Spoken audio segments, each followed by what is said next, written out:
ডাকাত ডাকাতি করলে তাকে শাস্তি দেওয়া হয়, চোর চুরি করলে তাকে শাস্তি দেওয়া হয়, কিন্তু মুসলমান নাম ধারণ করে বড় জুলুম করে তাকে কেউ শাস্তি দেয় না।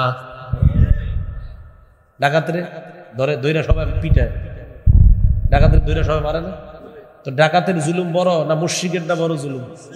মুশরিক শিরিক করুক সমস্যা নাই, কিন্তু মুসলমান যদি নাম দেয় আব্দুর রহমান কিন্তু করে শিরিক, বড় জুলুম। তো এই বড় জুলুমটা যে করে এর কেউ কিছু বলে, উল্টা কয় না না, শ্রদ্ধা ভক্তি। সূরা নিসার 48 নম্বর আয়াতে আল্লাহ তাআলা বলেন, ইন্নাহু মান ইউশরিক বিল্লাহি ফাকাদ হারামাল্লাহু আলাইহিল জান্নাহ ওয়া মাওয়াহুন নার ওয়া মা লিয-যালিমিনা মিন আনসার। যারা আল্লাহর সাথে শিরিক করে আল্লাহ তাআলা বলেন ফাকাদ হারামাল্লাহু আলাইহিল জান্নাহ, আল্লাহ তার জন্য জান্নাত হারাম করে দেন। ওয়া মাওয়াহুন নার, তার ঠিকানা হলো জাহান্নাম। তার ঠিকানা কি? জাহান্নাম। সহিহ বুখারীর বর্ণনা 1237 নম্বর হাদিস। قال رسول الله صلى الله عليه وسلم أتاني جبريل وبشرني أنه من مات من أمتك وهو لا يشرك بالله شيئا دخل الجنة। জিবরিল আমিন আমার কাছে আসছে, আসার পর বললেন, হাবিব আপনি আপনার উম্মতকে সুসংবাদ জানায়া দেন, আপনার উম্মতের মধ্যে যারা শিরিক না করে মারা যাবে জানায়া দেন একদিন জান্নাতে প্রবেশ করবে। শিরিক করা যাবে। বলেন আমার সাথে সবাই, গম পরিমাণ ঈমান। বলেন, জব পরিমাণ ঈমান, সরিষা পরিমাণ ঈমান। এবার বাংলাটা আরেকটু বাড়াবেন, বলেন গম পরিমাণ খাঁটি ঈমান, জব পরিমাণ খাঁটি ঈমান, সরিষা পরিমাণ খাঁটি ঈমান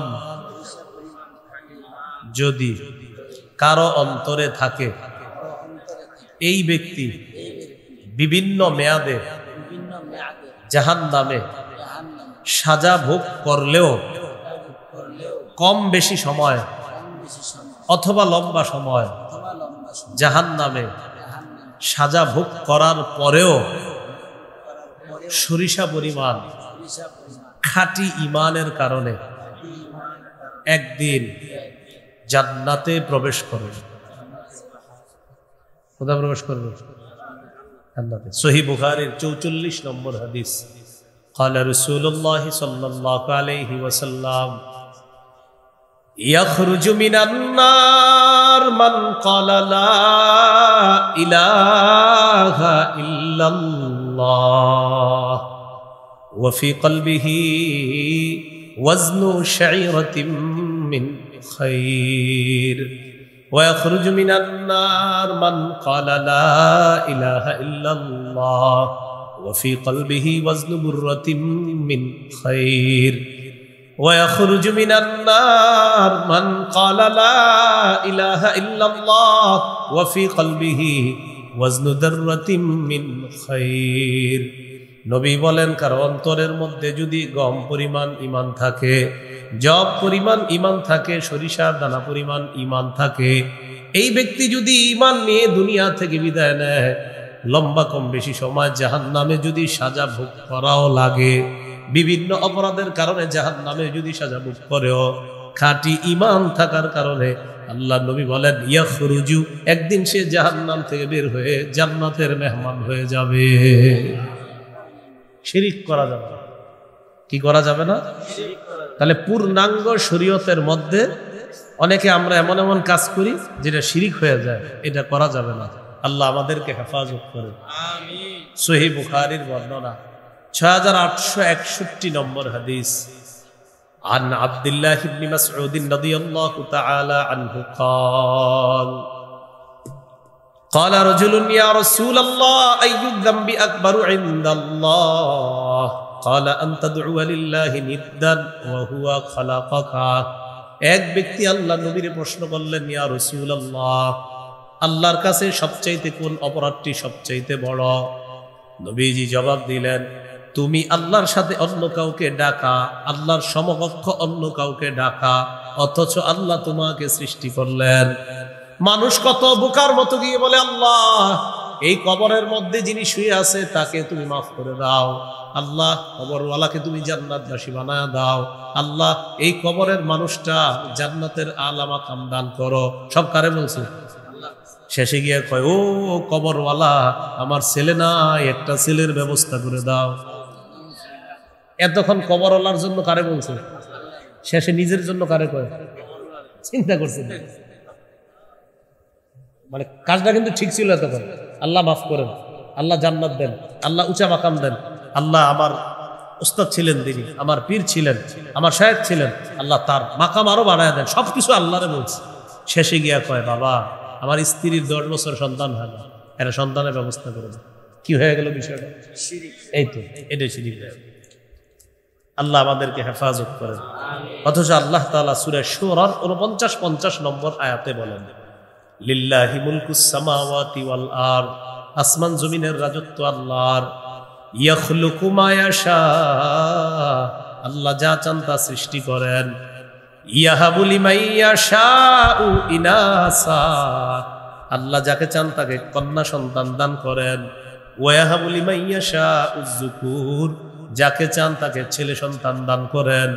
আও ইউযাওয়িজুহুম যুকরানা ওয়া ইনাসা, যাকে চান তাকে ছেলেও দান করেন, মেয়েও দান করেন। ওয়াজআলু মান ইয়াশাউ আকিমা, যাকে চান তাকে ছেলেও দেন না, মেয়েও দেন না, ওই নারীটাকে বন্ধা রেখে দেন। এই ক্ষমতা কার? ছেলে মেয়ে দেয় কে ভাই? মেয়ে হতে থাকবে কার ক্ষমতা? ছেলেই হবে কার ক্ষমতা? ছেলেও হবে, মেয়ে হবে, ক্ষমতা কার? ছেলে মেয়ে কিচ্ছু হবে না, এই চাও কার? তো এই যে আমাদের ভুলগুলা এইভাবে হয়ে যায়, এই ভুলগুলার কারণে শিরিক হয়। আল্লাহ এই শিরিক থেকে আমাদেরকে হেফাজত করেন।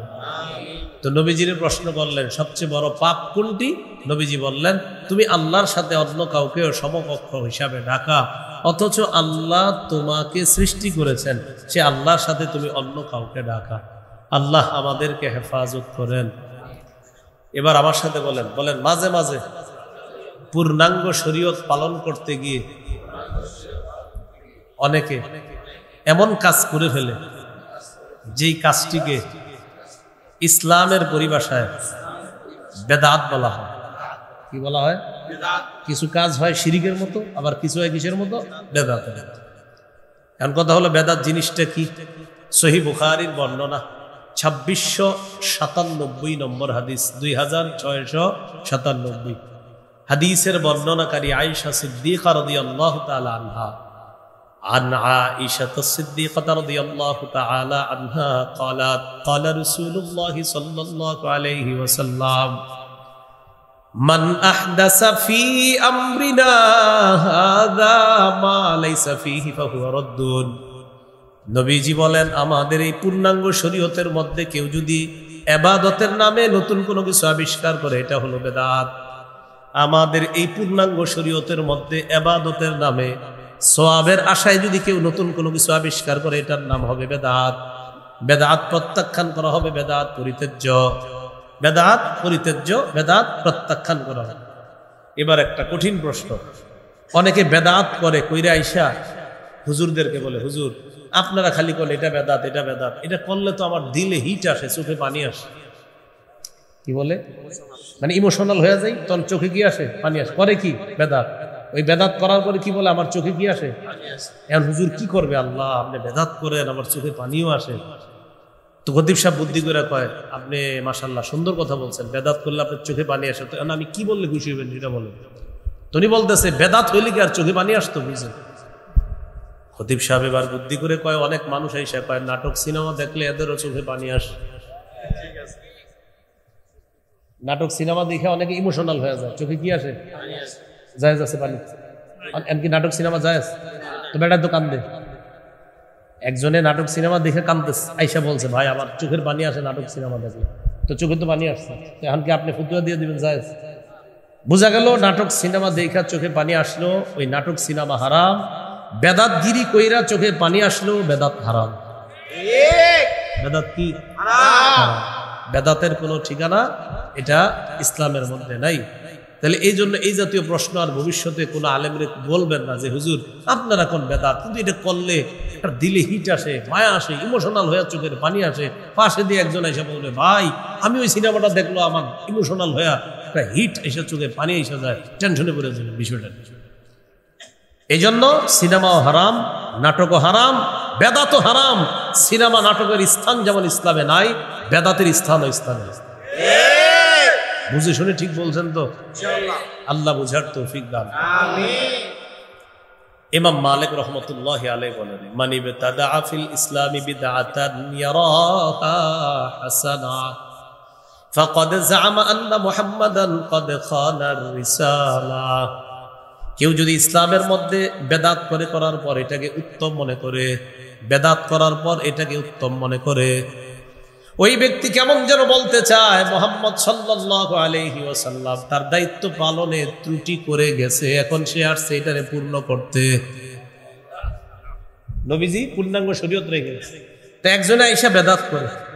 ইমাম মালিক কয় তুমি বেদাত করো কেন? কয় এটা আমার ভালো লাগে। কয় তুমি যে ভালো লাগে এই জন্য বেদাত করো, কেমন যেন তুমি বলতে চাও যে নবী তার শরীয়তকে পূর্ণাঙ্গ রেখে যেতে পারে নাই, তুমি আসছো এটারে পূর্ণ করতে। বলেন আমাদের নবীর শরীয়ত পূর্ণাঙ্গ না অপূর্ণাঙ্গ? পূর্ণাঙ্গ। আল্লাহ আমাদেরকে পূর্ণাঙ্গ শরীয়ত পূর্ণভাবে আমল করার তৌফিক দান করুন। আমিন। বেদাতি ব্যক্তি বেদাত নামক গুনাহটা না ছাড়া পর্যন্ত তার তাওবা আল্লাহ কবুল করেন না। সুনানে দারিমি হাদিসের কিতাব 94 নম্বর হাদিস, قال رسول الله صلى الله عليه وسلم إن الله حجب التوبة عن كل صاحب بدعة حتى يدع بدعته। আল্লাহ নবী বলেন আল্লাহ তাআলা ততক্ষণ পর্যন্ত বেদাতির তওবা কবুল করেন না, ততক্ষণ পর্যন্ত বেদাতির তওবার দরজা আল্লাহ বন্ধ করে রাখেন, যতক্ষণ পর্যন্ত বেদাতি ব্যক্তি তার বেদাত নামক কর্মকাণ্ড না ছাড়ে। বেদাতি ব্যক্তি যদি বলে আস্তাগফিরুল্লাহ আস্তাগফিরুল্লাহ, মাবুদ তওবা করলাম, নবীজি বলেন তুমি বেদাত না ছাড়া পর্যন্ত তোমার তওবার দরজাই তো বন্ধ, তওবা করলেও তো লাভ নাই, আগে বেদাত ছাড়ো তারপর তওবা করো। কি শিখলাম ভাই? বেদাতি ব্যক্তি বেদাত না ছাড়া পর্যন্ত তওবা কবুল হবে না। 2 নাম্বার ভয়াবহতা, বলেন আমার সাথে, বেদাতি ব্যক্তি হাউজে কাউসার থেকে বঞ্চিত হবে। হাউজে কাউসার সবাই পান করতে চাই না? আপনাদের সবার সাথে একসাথে পান করতে চাই ইনশাআল্লাহ। তাই হাত তুলেই বলেন বেদাতি ব্যক্তি কি থেকে বঞ্চিত? হাউজে কাউসার পানি পান করা। আল্লাহ যেন আমাদেরকে বঞ্চিত না করেন, আমিন। সহিহ বুখারীর বর্ণনা 6583 নম্বর হাদিস, 6584, এই 2 হাদিস মিলিয়ে একটি হাদিস বলি শুনুন। قال رسول الله صلى الله عليه وسلم انا فرطكم على الحوض। আল্লাহ নবী বলেন কিয়ামতের ময়দানে আমি আগে আগে হাউজে কাউসারের পারে চলে যাব তোমাদেরকে পানি পান করানোর জন্য। মান মাররা আলাইয়া শারিবা ওয়া মান শারিবা লাম ইয়াজমা আবাদা। যে ব্যক্তি আমার সামনে দিয়ে অতিক্রম করবে ওই ব্যক্তি কাউসারের পানি পান করবে। একবার আমার উম্মত যদি কাউসারের পানি পান করে সে আর কখনো পিপাসার্ত হবে না। নবী বলেন সুম্মা লা ইয়ারিদান্না আলাইয়া আকওয়াম আ'রিফুহুম ওয়া ইয়া'রিফুনানি। এরপর আমার সামনে একদল মানুষ আসবে যাদেরকে আমি চিনবো, তারাও আমাকে চিনবে। আমার উম্মত আমি চিনবো, তারাও আমাকে চিনবে, আমি তাদের নবী। তো নিয়ম অনুযায়ী উম্মতকে কাউসারের পানি পান করাবো। যেই মাত্র আমার সামনে আসবে পানি পান করাবো, ইউহালু বাইনি ওয়া বাইনাহুম, হঠাৎ দেখবো আমার মাঝে আর তাদের মাঝে মাঝখানে একটা প্রতিবন্ধকতা সৃষ্টি করা হয়েছে, একটা আড়াল দেওয়া হয়েছে। আমি আল্লাহকে বলবো ইয়া রাব্বি ইন্নাহুম মিন্নি, আল্লাহ এরা তো আমার উম্মত, আমি আমার উম্মতকে কাউসারের পানি পান করাবো। আল্লাহর পক্ষ থেকে জবাব দেওয়া হবে ইন্নাকা লা তাদরি মা আহদাসু বা'দা। নবী আপনি জানেন না দুনিয়া থেকে বিদায় নিয়ে চলে আসার পর তারা ইসলামের মধ্যে নতুন নতুন কত ইবাদত চালু করছে আপনার জানা নাই। এরা সিজনে বেদাত করত, সাপ্তাহিক বেদাত করত, কেউ করত নিয়মিত বেদাত, কেউ করত সাপ্তাহিক জুমার পরে, আবার কেউ বাৎসরিক করত। কি করত? এটা বাৎসরিক সিজন চলতেছে। কি সিজন? বাৎসরিক সিজন। আমি কিন্তু বলিনি, বলছি। অনেকে মনে মনে করতেছে আমারে কয়, তো আপনি বেদাত করলে আপনি ওই আগের কথা, মানে মনে মনে ভাববে এটা মনে হয় আমি, তো বেদাত করলে তো আপনি। আর যদি বলেন না আমি তো মাশাআল্লাহ বেদাত করি না, তো মাশাআল্লাহ আপনি তো না। বেদাতি ব্যক্তি বুঝে হেজে বেদাত করে, এই জন্য বেদাত করবেন না। সর্বশেষ আপনার আমি যতই বুঝাই, আপনি বলবেন হুজুর আপনি বলতে থাকেন, আমি আমারটা করি। সর্বশেষ এতটুকু বলতে পারি, মঞ্চে আসলে আপনার পায়ে ধরতে পারি, এই পায়ে পায়ে। কারণ রাসূল সাল্লাল্লাহু আলাইহি ওয়াসাল্লাম বলেছেন বেদাতির ঠিকানা জাহান্নাম হবে। তাই ওখান থেকে আপনাকে বাঁচানোর জন্য আমি একজন উম্মত হিসাবে আপনার পায়ে ধরে বলতে পারি, ভাই বেদাত করেন না, জাহান্নামে যাবেন। আপনি যে মঞ্চে আসেন, এলাকার কেউ যদি এরকম করে থাকে মঞ্চে নিয়ে আসেন, সবার সামনে আমি তার আল্লাহর কসম একবার, আল্লাহর কসম দুইবার, আল্লাহর কসম তিনবার নিয়ে আসেন, এখানেই পায়ে ধরে বলবো বেদাত করেন, এই সবার সামনে পায়ে ধরে। যদি বলেন না সবার সামনে হইলে লজ্জা, তাহলে কই ধরবো? আপনি একটু অন্ধকারে যাবেন, ওখানে ওই ব্যক্তিরে পাঠাই দিব, তো কারোর সাথে হুজুরদের সাথে ফোনে বইলা দেন, একটা অন্ধকার জায়গায় আমি যাবো, ওখানে গিয়ে আপনার পায়ে ধরবো আমি, যেন কেউ না দেখে, ব্যাস হলো তো। এছাড়া আপনাকে আমার বোঝানোর মতো আর কোনো ক্ষমতা নাই। ভাই আমি এটা বুঝতেছি আপনি কত বড় ভুলের মধ্যে আছেন, এই জন্য আমি আপনার পায়ে ধরতেও রাজি। আল্লাহ আমাদেরকে বোঝার তৌফিক দান করেন। তো বলছিলাম বেদাতের 1 নাম্বার ক্ষতি, বেদাত না ছাড়লে তার তওবার দরজা বন্ধ। 2 নাম্বার ক্ষতি, হাউজে কাউসার থেকে বঞ্চিত। তো নবী পানি পান করাইতে চাবে, তো আল্লাহ তাআলা বলবে এরা হলো বেদাতি, পানি পান করাতে পারবেন না। যেই নবী এত মায়া করে উম্মতকে একটু আগে পানি পান করাইতে চাইলেন, ওই নবী কি বলবে দেখেন, সুহকান সুহকান লিমান গায়্যারা বা'দি, আমার পরে যারা বেদাত করছো যাও, দূর হও, দূর হও, আমি তোমাদেরকে দেখতেও চাই না। আমাদেরকে কত মায়া করে নবীজি, সেই নবী যদি বলে ফেলে তোমারে দেখতেও চাই না, দূর হও আমার সামনে। বেদাতের 3 নাম্বার ক্ষতি, যে ব্যক্তি নিজে বেদাত করে অথবা কোনো বেদাতিকে আশ্রয় প্রশ্রয় দেয়, তার উপর আল্লাহর অভিশাপ, ফেরেশতাদের অভিশাপ, সকল মানুষের অভিশাপ। সহিহ বুখারীর 3172 নম্বর হাদিসের বর্ণনা, قال رسول الله صلى الله عليه وسلم من أحدث حدثا أو آوى محدثا فعليه لعنة الله والملائكة والناس أجمعين। যে ব্যক্তি নিজে বেদাত করে অথবা কোনো বেদাতিকে আশ্রয় দেয়, তার উপর আল্লাহর অভিশাপ, ফেরেশতাদের অভিশাপ, সকল মানুষের অভিশাপ। বলি নাউজুবিল্লাহ। নাউজুবিল্লাহ। কষ্ট হচ্ছে আপনাদের, বসেন কিছু লিখলেন পরে দেন আবার, না না তো এ করে দিন, ফ্যান দেন না, ওনাদেরও তো কষ্ট হইবে। সামনে থেকে শ্রোতাদের জন্য ফ্যানের ব্যবস্থা করবেন, হ্যাঁ ইনশাআল্লাহ।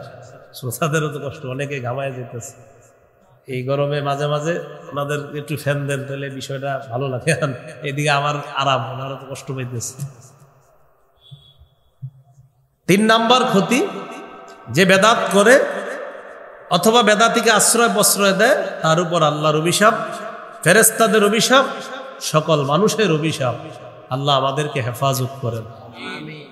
4 নাম্বার ক্ষতি, এই ক্ষতিটা একটু মনে রেখেন। 4 নাম্বারটা বলেন, কোন এলাকায় একটি বেদাত প্রতিষ্ঠিত হয়ে গেলে ওই এলাকা থেকে আল্লাহ তাআলা একটি সুন্নত উঠায় আনেন কিয়ামতের আগে, সেই সুন্নত আর আল্লাহ ফিরিয়ে দেন না। আমাদের কত সুন্নত আমরা জানি, কিন্তু আমল করতেছি না, পারিও না, আপনার সুযোগ হচ্ছে না, অথবা আল্লাহ ভুলাই দিতেছে না। তোমাদের সামনে বেদাত হয়, তোমরা কি সুন্নত পালন? ওই যে হাদিস তো স্পষ্ট, নবীজি বলে দিয়েছেন একটি বেদাত প্রতিষ্ঠিত হবে, একটি সুন্নত আল্লাহ উঠায়। সুনানে দারিমির 54 নম্বর হাদিস, ক্বালা রাসূলুল্লাহ সাল্লাল্লাহু আলাইহি ওয়াসাল্লাম মাবতাদা কওমুন ফি দীনিহিম বিদআতান ইল্লা নাযাআল্লাহু মিন সুন্নাতিহিম সুন্নাতান। নবীজি বলেন, কোন জাতি যখন তাদের ধর্মের মধ্যে একটা বেদাত প্রতিষ্ঠিত করে ফেলে, ওই এলাকা থেকে একটা সুন্নত আল্লাহ উঠায় নেয়। সুম্মা লা ইউঈদুহা ইলাইহিম ইলা ইয়াউমিল কিয়ামাহ, কিয়ামতের আগে ওই সুন্নত ওই জাতিকে আল্লাহ ফিরিয়ে দেয় না। এই জন্য দেখবেন অনেক সুন্নত আমরা জানার পরেও আমলের তৌফিক হয় না।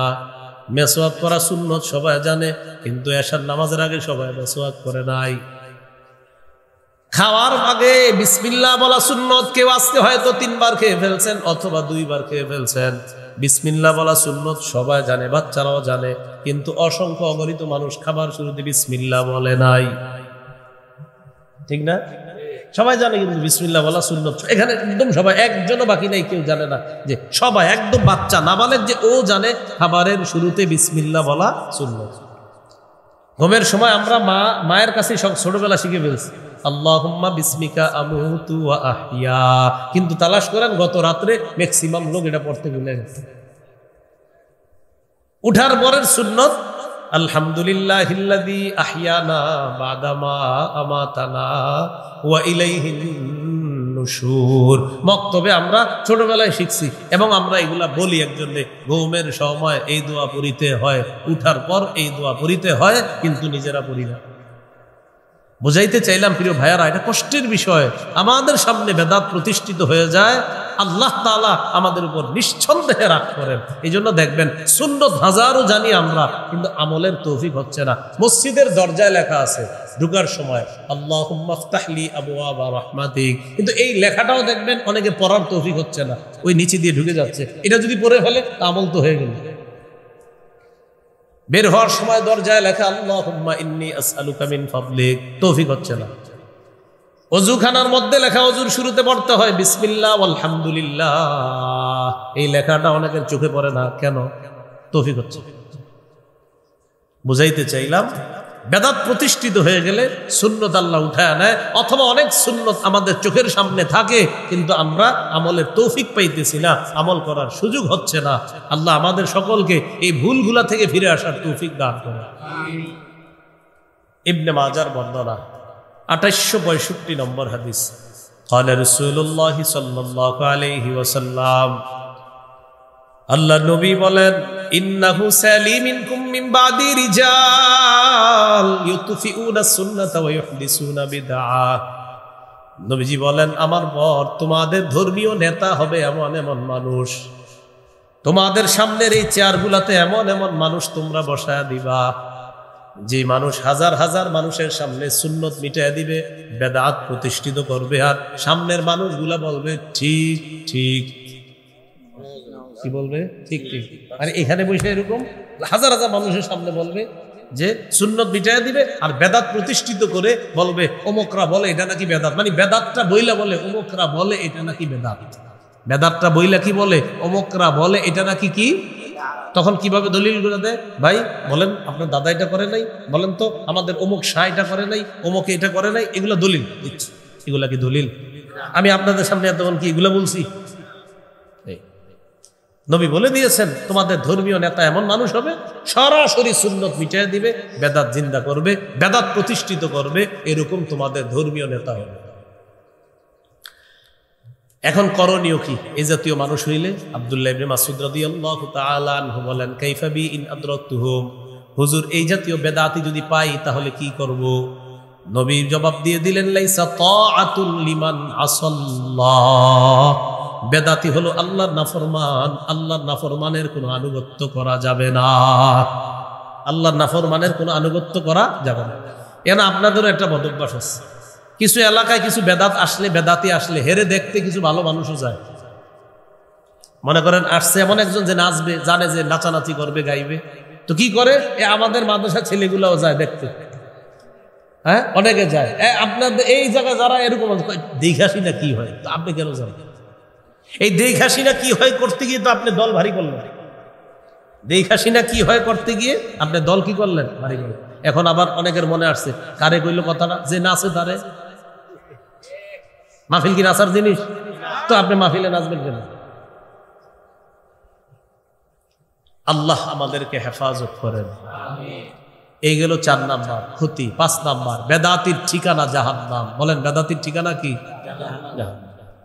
আবু দাউদের 4607 নম্বর হাদিসের বর্ণনা, قال رسول الله صلى الله عليه وسلم إياكم والمحدثات فإن كل محدثة بدعة وكل بدعة ضلالة وكل ضلالة في النار আল্লাহ নবী বলেন তোমরা বেদাত করা থেকে বাঁচো ইবাদতের নামে নতুন নতুন বেদাত করা থেকে তোমরা বাঁচো প্রত্যেক নতুন আবিষ্কার হলো বেদাত প্রত্যেক বেদাত হলো পথভ্রষ্টতা আমার উম্মত প্রত্যেক পথভ্রষ্টতার ঠিকানা হলো জাহান্নাম এখন গুরুত্বপূর্ণ একটা আলোচনা করব এটার আগে আমার সাথে কিছুক্ষণ একটু পড়াশোনা করেন বলেন আমরা কোন আল্লাহর ওলির বিরোধী না আমরা কোন ওলির কবরের বিরোধী না তবে কোন ওলির কবরকে কেন্দ্র করে যদি শিরিক হয় বেদাত হয় গাজার আসর হয় মেলা বসানো হয় সেই শিরিক বেদাত গাজার আসর আর মেলা এগুলোর বিরুদ্ধে আমরা আগেও ছিলাম এখনো আছি মরণ পর্যন্ত থাকবো ইনশাআল্লাহ আমরা কি ওলিদের বিরোধী কবরের বিরোধী কবর কেন্দ্র করে শিরিক হলে বেদাত হলে গাজার আসর হলে মেলা বসানো হলে এই বিষয়টা না অনেকে বুঝতে চায় না যেমন আমি যদি শিরিকের বিরুদ্ধে বয়ান করি আমার ব্যাপারে প্রচারণা চালাবে আরিফ বিন হাবিব ওলিদের বিরুদ্ধে আমি কি ওলির বিরুদ্ধে না শিরিকের বিরুদ্ধে এই বিষয়টা স্পষ্ট করতে হবে ওলির বিরুদ্ধে না শিরিকের বিরুদ্ধে এটা কেন বলায় নিলাম কারণ এখন আমি যে ওয়াজটা করব এটা হলো কবর কেন্দ্রিক ওয়াজ কি কেন্দ্রিক ওয়াজ কবর কেন্দ্রিক কিছু বাড়াবাড়ি হয় আমাদের আবার মূল কথায় আসতে হবে নবী কি দিন রেখে গেছে পূর্ণাঙ্গ না অপূর্ণাঙ্গ এই পূর্ণাঙ্গ দিনের মধ্যে আছে কবর জিয়ারত করা সুন্নাত কবর জিয়ারত করা কি সুন্নাত এই কবরকে কেন্দ্র করে কিছু বাড়াবাড়ি এবং বেদাত আছে যেটা শিরিক পর্যন্ত পৌঁছায় এই জাতীয় কিছু বিষয় আমরা জানি সহিহ বুখারীর বর্ণনা 427 নম্বর হাদিস হাদিসের বর্ণনাকারী আয়েশা সিদ্দিকা রাদিয়াল্লাহু তাআলা আনহা عن عائشة الصديقة رضي الله تعالى عنها أن أم حبيبة وأم سلمة رضي الله تعالى عنهما ذكرتا كنيسة رأيناها بالحبشة فيها تصاوير দেখেন আম্মাজান উম্মে হাবিবা উম্মে সালামা হাবশায় গেছে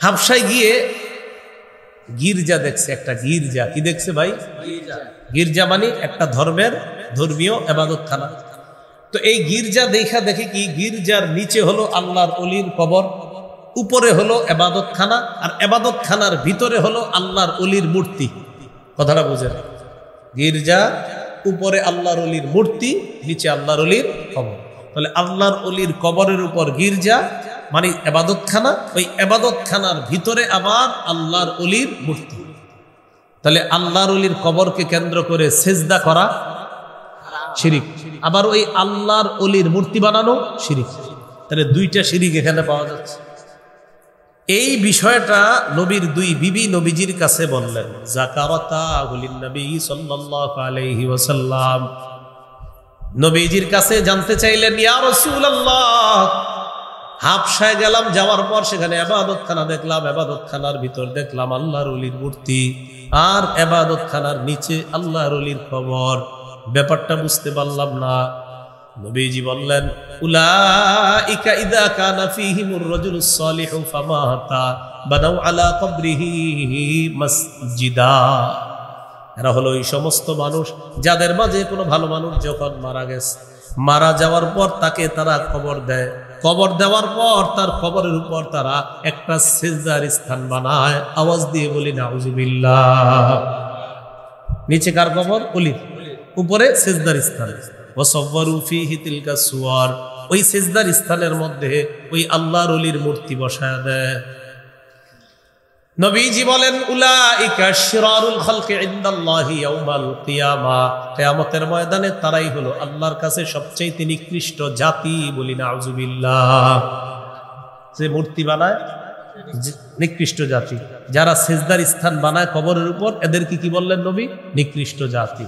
তাহলে মূর্তি এগুলা শিরিক, ইসলামের মধ্যে না। হ্যাঁ, অন্য ধর্মে যারা মূর্তি পূজা করে সেটা তাদের ধর্মীয় ব্যাপার, তো মুসলমান তাদের ধর্মের মধ্যে মূর্তি রাখতে পারে না, কারণ মূর্তি বানাতে পারে না, কারণ মূর্তি বানাতে পারে না।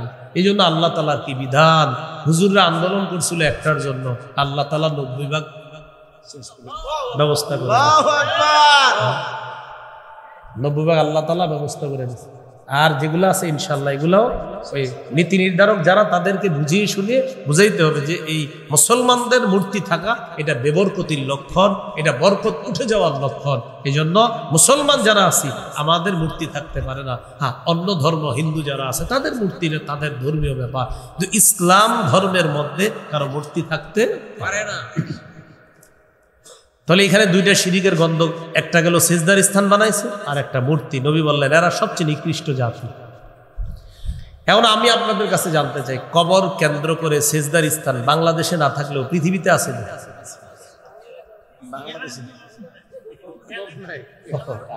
আপনাদের এলাকা আছে? আমি জানি। তো এখন শোনেন, রাসূলুল্লাহ সাল্লাল্লাহু আলাইহি সাল্লাম বলেন এরা হলো সবচেয়ে নিকৃষ্ট জাতি। ওনারা বলতেছে আপনাদের এলাকা না, ওনারা বলছে ওনাদের এলাকা না। এবার দেখেন নবীজি কি বলে, মুসনাদে আহমদের বর্ণনা, ক্বালা রাসূলুল্লাহ সাল্লাল্লাহু আলাইহি ওয়াসাল্লাম ইন্না মিন শিরারিন নাস মান তুদরিকুহুমুস সাআতু ওয়া হুম আহইয়া। পৃথিবীর মধ্যে সবচেয়ে নিকৃষ্ট মানুষ দুই জাতি। এক নাম্বার, যারা জীবিত থাকতে তাদের কাছে কিয়ামত আসবে তারা সবচেয়ে নিকৃষ্ট। যারা জীবিত আর কিয়ামতটা আসবে তারা সবচেয়ে নিকৃষ্ট। দুই নাম্বার, ওয়াল্লাযীনা ইয়াত্তাখিযুনাল কুবুরা মাসাজিদা, যারা কবরকে সেজদার স্থান বানায় তারা হবে সবচেয়ে নিকৃষ্ট। বলি নাউযুবিল্লাহ, সবচেয়ে নিকৃষ্ট। নবীজি ইন্তেকালের 5 দিন আগের একটা হাদিস শোনাই, শোনামনি? ইন্তেকালের 5 দিন আগের হাদিসটার গুরুত্ব কম না অনেক বেশি? সহিহ মুসলিমের বর্ণনা 1075 নম্বর হাদিস, মাদ্রাসার পাঠ্যপুস্তক অনুসারে 532 নম্বর হাদিস। এই হাদিসের মধ্যে আছে ক্বালা রাসূলুল্লাহ সাল্লাল্লাহু আলাইহি ওয়াসাল্লাম, নবীজি বলেন আলা ওয়া ইন্না মান কানা ক্বাবলাকুম ইত্তাখাযু কুবুর আমবিয়াইহিম ওয়া সালিহিহিম মাসাজিদা, তোমাদের পূর্বের জাতি তাদের নবী আর ওলিদের কবরকে সিজদার স্থান বানিয়েছে। আলা ফালা তাত্তাখিজুল কুবুরা মাসাজিদা, তোমরা কবরকে সিজদার স্থান বানাবা না। আনহাকুম আন যালিকা, আমি নবী তোমাদেরকে মায়া করে বিষয়টা নিষেধ করে গেলাম। মায়া করে নবী আমাদেরকে নিষেধ করে যাচ্ছে ইন্তেকালের 5 দিন আগে, উম্মত কবরকে সিজদার স্থান বানায়ও না। অতীতের জাতি তাদের নবী ওলিদের কবরকে সিজদার স্থান বানিয়েছে, আমি নবী তোমাদেরকে বড় মায়া করি, এই কাজ তোমরা করো না, সিজদার স্থান বানায়ও না। কয়েকদিন আগে কথাটা বলছি ইন্তেকালের। এবার একটা হাদিস শোনাই, ইন্তেকালের দিনের হাদিস, যেদিন ইন্তেকাল করবে, তাহলে এটার গুরুত্ব আরো বেশি। সহিহ বুখারীর বর্ণনা 435 নম্বর হাদিস, লাম্মা নুজিলা বিরাসূলিল্লাহি সাল্লাল্লাহু আলাইহি ওয়াসাল্লাম, যেদিন নবীজি ইন্তেকাল করবে মুমূর্ষ অবস্থা, কানা ইয়াতরাহু খামিসাতান আলা ওয়াজহিহি, তাফিকা ইয়াতরাহু খামিসাতান আলা ওয়াজহিহি, নবী তার চেহারা মোবারকের উপর একটা কাপড় দিস, কাপড় এইভাবে একটা কাপড় দিস। যেদিন ইন্তেকাল করবে সেদিন তার চেহারা মোবারকের উপর একটা কাপড় দিস। ফাইদা গতাম্মা, যখন নবীর প্রাণটা বের হবে অবস্থা, কাশাফাহা আন ওয়াজহিহি, চেহারা থেকে কাপড়টা সরায় ফেলছে। ইন্তেকাল করার দিন কাপড় দিস, যখন প্রাণটা বের হবে কাপড়টা সরিয়ে ফেলছে। কাপড় সরানোর পর বললেন লানাতুল্লাহি আলাল ইয়াহুদি ওয়ান নাসারা ইত্তাখাযু কুবুর আমবিয়াইহিম মাসাজিদা ইউহাদ্দিরু মা সানাউ। নবীজি বললেন ইহুদিদের উপর আল্লাহর অভিশাপ, খ্রিস্টানদের উপর আল্লাহর অভিশাপ, তারা তাদের নবীদের কবরগুলা সিজদার স্থান বানিয়েছে। সতর্ক করে দিচ্ছে উম্মত, আমার কবরকে সিজদার স্থান বানাও। তাহলে 5 দিন আগে নিষেধ করলেন, ইন্তেকালের দিনও নিষেধ করলেন, তাহলে বিষয়টার গুরুত্ব কম না অনেক বেশি? এই জন্য প্রিয় ভাইয়ারা, কবর কেন্দ্রিক সেজদা আল্লাহ রাসূল নিষেধ করছেন। সেজদা দিতে হয় শুধু কাকে? আল্লাহ কথাগুলা বুঝার তৌফিক দান করো। এবার আমার সাথে বলেন, কবরকে কেন্দ্র করে মেলা বসানো নিষেধ। সবাই বলেন দলিল, বলেন দলিল। আবু দাউদের 2042 নম্বর হাদিস। কবর কেন্দ্র করে কি বলানো নিষেধ, কি বসানো নিষেধ? দলিল আবু দাউদের 2042 নম্বর। قال رسول الله صلى الله عليه وسلم لا تجعلوا بيوتكم قبورا ولا تجعلوا قبري عيدا। তোমরা তোমাদের ঘরগুলাকে কবর বানাও না। যেই ঘরের মধ্যে কোরআন তেলাওয়াত হবে না, যেই ঘরের মধ্যে জিকির হয় না, তাসবিহ হয় না, আল্লাহর নাম উচ্চারণ হয় না, ওই ঘরটা কবরের মতো হয়ে যায়। নবী বললেন তোমরা তোমাদের ঘরগুলাকে কবর বানাও না। এরপর বললেন ওয়ালা তাজআলু কবরি ঈদা, আমার কবরকে কেন্দ্র করে মেলা বসাবা না, উৎসব বসাবা না। আমার কবরকে কেন্দ্র করে মেলা বসাবা না, উৎসব করবা না। আমাকে যদি মোহাব্বত করতে চাও সাল্লু আলাইয়া, বেশি বেশি আমার উপর দুরূদ পড়বা। ফাইন্না সালাতাকুম তাবলুগুনি হাইসু কুনতুম, তোমরা যখনই দুরূদ পড়ো যেখানেই থাকো, তোমরা বিবারিয়া থাকো আর বাংলাদেশের যেখানে থাকো, সারা পৃথিবীর যেখানে থাকো, দুরূদ পড়া মাত্রই তাবলুগুনি, আমি নবীর কাছে পৌঁছে যায়। সাথে সাথে কার কাছে পৌঁছে যায়? পড়েন পড়েন সাল্লাল্লাহু আলাইহি ওয়াসাল্লাম, সাল্লাল্লাহু আলাইহি ওয়াসাল্লাম, সাল্লাল্লাহু আলাইহি ওয়াসাল্লাম, সাল্লাল্লাহু আলাইহি ওয়াসাল্লাম। পড়েন আর দিলে দিলে স্মরণ করেন যে এই মুহূর্তেই এটা নবীর কাছে পৌঁছতেছে। সাল্লাল্লাহু আলাইহি ওয়াসাল্লাম, সাল্লাল্লাহু আলাইহি ওয়াসাল্লাম। যতবার পড়ছি আমরা ঠিক ততবার সাথে সাথে নবীজির কাছে পৌঁছে গেছি। সুবহানাল্লাহ। এরকম সুন্দর আমল থাইকা কেন বলেন বেদাত করবে, কেন শিরিক করবে? মানুষ জান্নাতে যাওয়ার রাস্তাকে কেন আপনার কঠিন বানায় ফেলবে? কত সুন্দর নবীজি দিক নির্দেশনা দিয়ে দিচ্ছে। টাকা পয়সা থাকলে হজ করবা, টাকা পয়সা থাকলে জাকাত দিবা। যদি টাকা পয়সা না থাকে তত হজও পারবা না, জাকাতও দিতে পারবা না। উম্মত শোনো, সল্লু খামসাকুম, 5 ওয়াক্ত নামাজ পড়বা ঠিক মতো। সুমু শাহরাকুম, রমজানের রোজা তো মাফ নাই, রোজাটা রাখবা। আর বাকি যে দুইটা বললাম নবীজি বলতেছে, টাকা থাকলে হজে যাবা, টাকা থাকলে জাকাত দিবা, না থাকলে তো কিছু করার নাই। নামাজটা ঠিক মতো পড়ো, রোজাটা ঠিক মতো রাখো, হালাল খাদ্য খাও, মরো, জান্নাতে প্রবেশ করো। না আপনি এটারে কঠিন বানাইতে হবে, এইভাবে না সেভাবে, অমুক ভাবে তমুক ভাবে। কি হয়েছে? হুজুর আমার আমল হইলো পানিতে আধা ঘন্টা দাঁড়ায় থাকতে, মানে এরকম একটা কথার কথা কি? আপনার আমল কি? আমার আমল দিছে পানিতে আধা ঘন্টা খাড়ায় থাকতে, মানে উদ্ভট যত কাজ করা। তো বলছিলাম সহজ বিষয়গুলা কঠিন বানাবো না। এবার আমার সাথে বলেন, কবরের উপর বসা যাবে না, কবর সামনে রেখে নামাজ পড়া যাবে না। আবু দাউদের বর্ণনা 3229 নম্বর হাদিস। قال رسول الله صلى الله عليه وسلم لا تجلسوا على القبور ولا تصلوا إليها। নবীজি সাল্লাল্লাহু আলাইহি ওয়াসাল্লাম বলেন, তোমরা কবরের উপর বসবা না, কবর সামনে রেখে তোমরা নামাজ পড়বা না। মসজিদের মাঝখানে মনে করেন কবর, কবরের ওই সামনে হলো কয়েক কাতার, পিছনে কয়েক কাতার, এইভাবে মাঝখানে আপনি কোনো কবর রাইখা নামাজ পড়া, এটা ঠিক না, এটা অন্যায়। বলতে চাইলাম কোনো ধরনের বেদাত আমরা করব না, কোনো ধরনের শিরকি কর্মকাণ্ডে আমরা লিপ্ত হব না। বলেন ইনশাআল্লাহ। রাজি আছি তো সবাই ইনশাআল্লাহ? নবীজি আমাদের কাছে শরীয়ত রেখে গেছে পূর্ণাঙ্গ না অপূর্ণাঙ্গ? পূর্ণাঙ্গ শরীয়তের মধ্যে কিছু কাজ শিরিক হয়ে যায়, কিছু কাজ বেদাত হয়ে যায়, এগুলো আমরা করব না। ঠিক আছে তো ইনশাআল্লাহ? আল্লাহ আমাদের সকলকে যে কথাগুলা শুনলাম বললাম আমল করার তৌফিক দান করেন। আজকের আমার এই আলোচনাগুলো আপনারা যাদের কাছে মিম্বরের আমানত আমার কিতাবটা আছে, 2য় খণ্ডে 80 নম্বর পৃষ্ঠার পরে এই আলোচনাগুলো পেয়ে যাবেন। মিম্বরের আমানতের 2য় খণ্ডের আলোচনায় শিরিক, বেদাত, কুফর, তাওহীদ সম্পর্কে। তো 2য় খণ্ডটা যাদের সংগ্রহ আছে ওখানে দেখে নেবেন, যাদের সংগ্রহ নাই ওরা অনলাইন থেকে সংগ্রহ করে নিতে পারেন। 6 খণ্ডে কিতাবটা, 1ম খণ্ডে সন্তানের 64টা অধিকার, 2য় খণ্ড শিরিক, বেদাত, কুফর, 3য় খণ্ডে সুদ সম্পর্কে আলোচনা, সুদের কারবার না থাকলেও কিতাবটা একটু পড়েন। হ্যাঁ, 3য় খণ্ডটা। 4র্থ খণ্ড স্বামীর 24টা অধিকার, স্ত্রীর 19টা, 5ম খণ্ডে লা ইলাহা ইল্লাল্লাহর ব্যাখ্যা, 6ষ্ঠ খণ্ডে নামাজ সম্পর্কে আলোচনা। যাদের কিতাবটা প্রয়োজন অনলাইন থেকে নিয়ে নেবেন, এখানে গাড়িতেও মনে হয় আছে। যদি আমি যাওয়া পর্যন্ত গাড়িতে পান তাহলে গাড়ি থেকে সংগ্রহ করেন, গাড়িতে ওঠার পরে সুযোগ পাওয়া যাবে না। হ্যাঁ, সবার জন্য আমরা দোয়া করব, বিশেষ করে যুব সমাজ, প্রবাসী যারা আছি সবার জন্য দোয়া করব। মাহফিলটা যুব সমাজের উদ্দেশ্যে। যুবকরা চাইলে দেশ পরিবর্তন হয়ে যায়। কি পরিবর্তন হয়? যুবকরা চাইলে বেদাত এলাকা থেকে উঠে যেতে পারে, যুবকরা চাইলে শিরিক চলে যেতে পারে। এই জন্য যুবকরা আলেমদের সাথে মিলেমিশে আমরা সুন্নাহের প্রচার করব। আলহামদুলিল্লাহ রাব্বিল আলামিন ওয়াস সালাতু ওয়াস সালাম। সাবেক ভাইস চেয়ারম্যান উপজেলা পরিষদ নবীনগর গুরুত্বপূর্ণ আলোচনা করেছেন হযরত মাওলানা মুফতি ইউসুফ বিন ইকবাল বিবারিয়া, মুফতি সাইদুর রহমান সাইদি ইব্রাহিমপুর।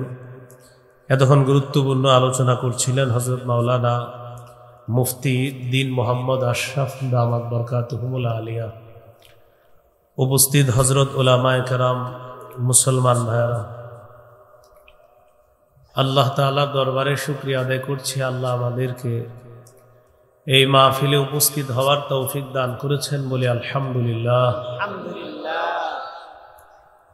পবিত্র কোরআনের সূরাতুল হাশরের 7 নম্বর আয়াতে কারিমার অংশ বিশেষ তেলাওয়াত করলাম। আয়াতে আল্লাহ তাআলা বলেন, ওয়ামা আতাকুমুর রাসূলু ফাখুযুহু ওয়ামা নাহাকুম আনহু ফান্তাহু। রাসূলুল্লাহ সাল্লাল্লাহু আলাইহি সাল্লাম তোমাদেরকে যা দেন তা গ্রহণ করো, যা থেকে নিষেধ করেন তা থেকে বিরত থাকো। ওয়াত্তাকুল্লাহ, তোমরা আল্লাহ তাআলাকে ভয় করো। ইন্নাল্লাহা শাদীদুল ইকাব, নিশ্চয় আল্লাহ তাআলা কঠিন শাস্তিদাতা। হাদিসের মধ্যে রাসূলুল্লাহ সাল্লাল্লাহু আলাইহি সাল্লাম বলেন, মা তারাকতু শাইআন মিম্মা আমারাকুমুল্লাহ ইল্লা ওয়াকাদ আমারতুকুম বিহি। আল্লাহ তাআলা তোমাদেরকে যত আদেশ করেছেন এমন কোনো আদেশ বাকি নাই যা আমি তোমাদেরকে আদেশ করি নাই, একটা আদেশও আমি তোমাদের কাছে পৌঁছাইতে বাদ রাখি নাই। আল্লাহর সবগুলা আদেশ তোমাদেরকে পুঙ্খানুপুঙ্খানুভাবে আমি নবী পৌঁছে দিয়েছি। ওয়ালা তারাকতু শাইআন মিম্মা নাহাকুমুল্লাহু আন ইল্লা ওয়াকাদ নাহাইতুকুম আন। আল্লাহ তাআলা তোমাদেরকে যত নিষেধ করেছেন একটা নিষেধও তোমাদের কাছে পৌঁছাইতে আমি বাদ রাখি নাই। আল্লাহর সমস্ত নিষেধাজ্ঞাগুলো আমি নবী তোমাদের কাছে যথাযথভাবে পৌঁছে দিয়েছি। তাহলে আদেশ নিষেধ সব পৌঁছে দিয়েছে। এই সবগুলা মিলিয়ে আল্লাহ তাআলা আমাদের নবীকে একটা শরীয়ত দিয়েছেন আমাদের জন্য। এটার নাম হলো পূর্ণাঙ্গ শরীয়ত। বলেন তো কি শরীয়ত? সূরাতুল মাঈদার 3 নম্বর আয়াতে আল্লাহ তাআলা বলেন, আল-ইয়াওমা আকমালতু লাকুম দীনাকুম, আজ আমি তোমাদের জন্য তোমাদের দিন পূর্ণাঙ্গ করে দিলাম। তাহলে নবী আমাদের কাছে যে দিন রেখে গিয়েছেন এটা কি? সবাই বলেন এটা কি দিন? এখন এই পূর্ণাঙ্গ দিনের উপর চলার জন্য সবাই চেষ্টা করতে রাজি আছেন ইনশাআল্লাহ? কি দিন? পূর্ণাঙ্গ দিন। পূর্ণাঙ্গ দিনে চলবো কিভাবে? নবীর অনুসরণ করতে হবে, নবীর নাফরমানি করা যাবে না। সহিহ বুখারীর বর্ণনা ৭২৮০ নম্বর হাদিস, ক্বালা রাসূলুল্লাহ সাল্লাল্লাহু আলাইহি ওয়াসাল্লাম, কুল্লু উম্মতি ইয়াদখুলুনাল জান্নাতা ইল্লা মান আবা। রাসূলুল্লাহ সাল্লাল্লাহু আলাইহি সাল্লাম বলেন, আমার উম্মতের সবাই জান্নাতে যাবে, শুধু তারা যাবে না যারা অস্বীকার করে। সাহাবীগণ প্রশ্ন করলেন, মাইয়া আবা ইয়া রাসূলুল্লাহ, হুজুর অস্বীকার কারা করে? فقال رسول الله صلى الله عليه وسلم من أطاعني دخل الجنة ومن عصاني فقد أبى যে আমার অনুসরণ করলো সে জান্নাতে প্রবেশ করলো, যে আমার নাফরমানি করলো সে অস্বীকার করলো, অস্বীকারীর ঠিকানা জাহান্নাম। সহিহ বুখারীর ৭২৮১ নম্বর হাদিসের বর্ণনা। عن جابر بن عبد الله رضي الله تعالى عنهما قال جاءت ملائكة إلى النبي صلى الله عليه وسلم। জাবের রাদিয়াল্লাহু তাআলা আনহুর বর্ণনা, একদল ফেরেশতা রাসূলুল্লাহ সাল্লাল্লাহু আলাইহি সাল্লামের কাছে আসলেন। যেই ফেরেশতারা নবীজি সাল্লাল্লাহু আলাইহি সাল্লামের কাছে আসলেন, ওই সময় নবীজি সাল্লাল্লাহু আলাইহি সাল্লাম ঘুমিয়েছিলেন। তো ঘুমের অবস্থায় ফেরেশতারা নবীর চারপাশে। ফাকালা বা'দুহুম ইন্নাহু নাঈম। এক ফেরেশতা বললেন তিনি তো ঘুমায়। ওয়াকালা বা'দুহুম ইন্নাল আইনা নাঈমা ওয়াল কলবা ইয়াকযান। আরেক ফেরেশতা বললেন তার চোখ ঘুমায় কিন্তু অন্তর জাগ্রত, অন্তর ঘুমায় না। চোখ ঘুমায়, অন্তর ঘুমায় না। এই কথা বলার পর নবীজি সাল্লাল্লাহু আলাইহি সাল্লামের সামনে ওই ফেরেশতাদের মধ্যে একজন বললেন, ইদরিবু লিসাহিবিকুম হাযা মাসালা। তোমরা তোমাদের এই সাথীর একটা বর্ণনা দাও। কোন সাথী? মুহাম্মদ সাল্লাল্লাহু আলাইহি সাল্লাম। এই কথা বলার পর আবার এক ফেরেশতা বলে উঠলেন, ইন্নাহু নাঈম, তিনি তো ঘুমায়। وقال بعضهم إن العين نائمة والقلب يقظان। আরেক ফেরেশতা বললেন তিনি ঘুমায়, তার চোখ ঘুমায় কিন্তু তার অন্তর ঘুমায় না, অন্তর সদা জাগ্রত আছে। এটা বলার পর এবার ফেরেশতারা বললেন, মাসালুহু কামাসালি রাজুলিন বানা দারা ওয়াজআলা ফিহা মা'দুবা ওয়াবা'আসা দাঈয়া। তার দৃষ্টান্ত হলো এমন এক ব্যক্তির মতো, যে ব্যক্তি একটা ঘর বানিয়েছে, ঘরের মধ্যে একটা দস্তরখান বিছিয়েছে। দস্তরখান বিছানোর পর একজন আহ্বানকারীকে বাহিরে পাঠিয়েছেন মানুষকে দাওয়াত দেওয়ার জন্য। আহ্বানকারী বাহিরে গিয়ে দাওয়াত দিছে দস্তরখানের খাবারে শরীক হওয়ার জন্য। ফামান আজাবাদ দাঈয়া দাখালাদ দারা ওয়া আকালা মিনাল মা'দুবা ওয়ামান লাম ইউজিবিদ দাঈয়া লাম ইয়াদখুলিদ দারা ওয়া লাম ইয়াকুল মিনাল মা'দুবা। আহ্বানকারীর ডাকে যে সাড়া দিল সে ঘরে আসলো, দস্তরখানের খাবারে সে শরীক হলো। আর যে সাড়া দেয় নাই, ঘরেও আসে নাই, দস্তরখানের খাবারে শরীকও হতে পারে নাই। এগুলা কারা বলতেছে? ফেরেশতারা। এগুলা বলার পর ফেরেশতারা বললেন, আউবিলুহা লা। এই যে আমরা দস্তরখানের কথা বললাম, ঘরের কথা বললাম, আহ্বানকারীর কথা বললাম, এই বিষয়গুলা তাকে ব্যাখ্যা করে দাও।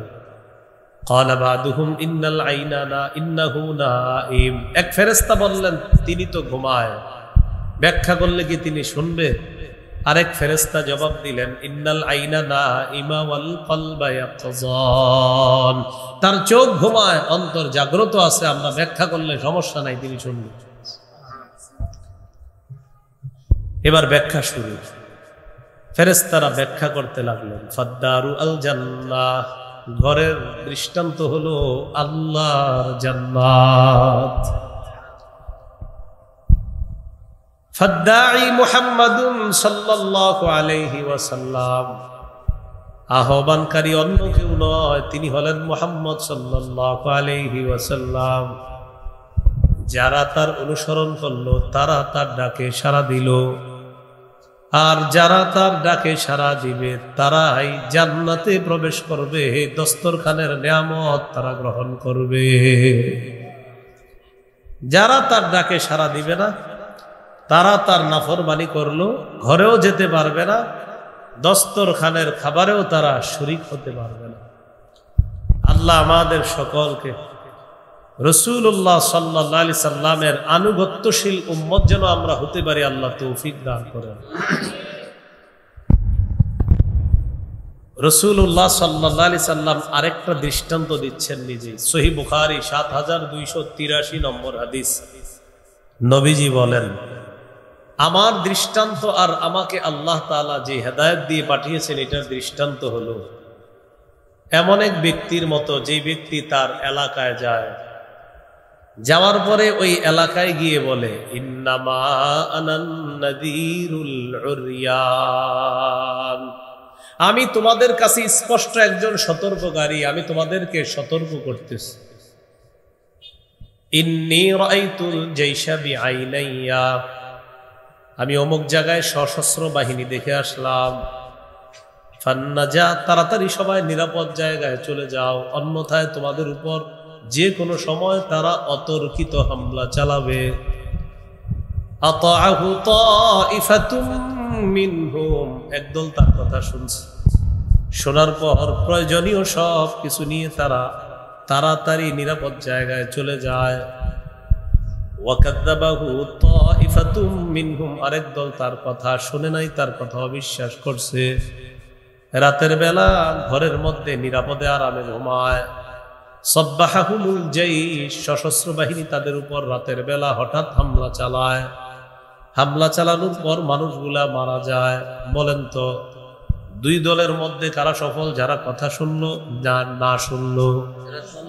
যারা শুনছে তারা নিরাপদ, সঠিক জায়গায় চলে গেছে। এগুলা ফেরেশতারা বলতেছে।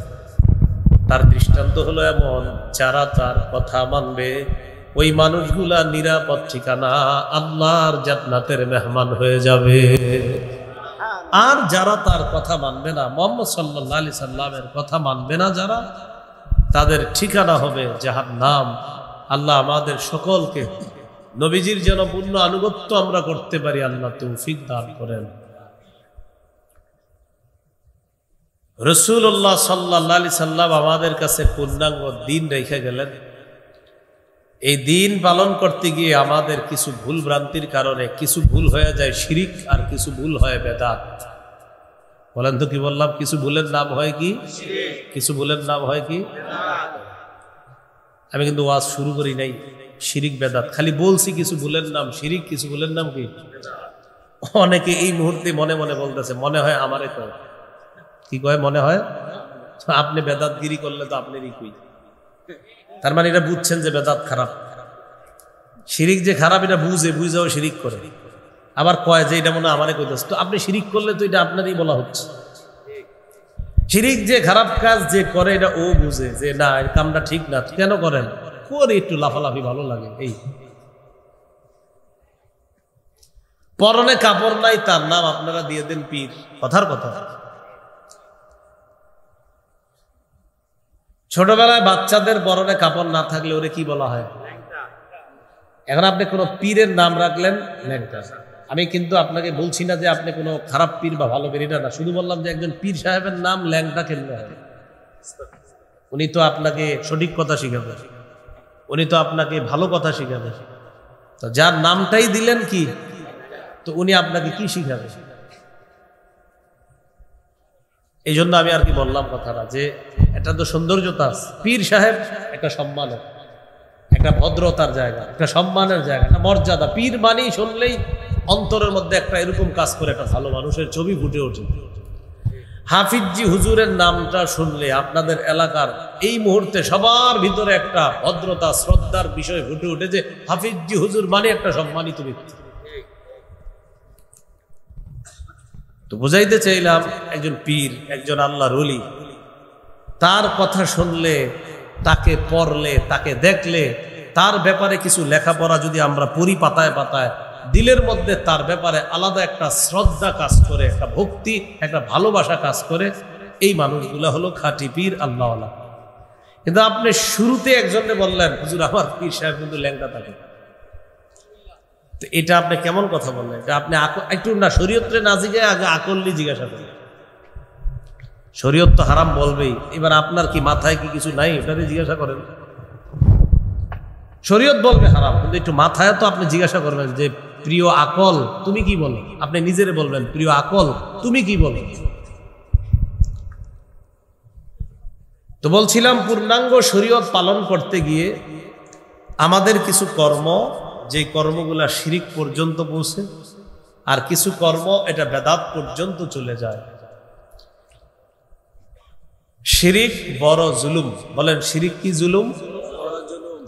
সূরা লুকমানের 13 নম্বর আয়াতে আল্লাহ বলেন, وَإِذْ قَالَ لُقْمَانُ لِابْنِهِ وَهُوَ يَعِظُهُ يَا بُنَيَّ لَا تُشْرِكْ بِاللَّهِ إِنَّ الشِّرْكَ لَظُلْمٌ عَظِيمٌ। স্মরণ করুন ওই সময়কে লোকমান হাকিম যখন তার সন্তানকে বললেন, হে প্রিয় সন্তান, আল্লাহর সাথে শিরিক করো না, শিরিক সবচেয়ে বড় জুলুম, শিরিক মহা জুলুম। আমি তার গায়ে আঘাত করলাম, এটা জুলুম। আমি এই জায়গায় কারো গায়ে আঘাত করলাম, এটা জুলুম। এর চেয়ে বড় জুলুম শিরিক করা। আমি কারো টাকা পয়সা আত্মসাৎ করলাম, এটা জুলুম। ডাকাতি করলাম, এটা জুলুম। অন্যায় করলাম, এটা জুলুম।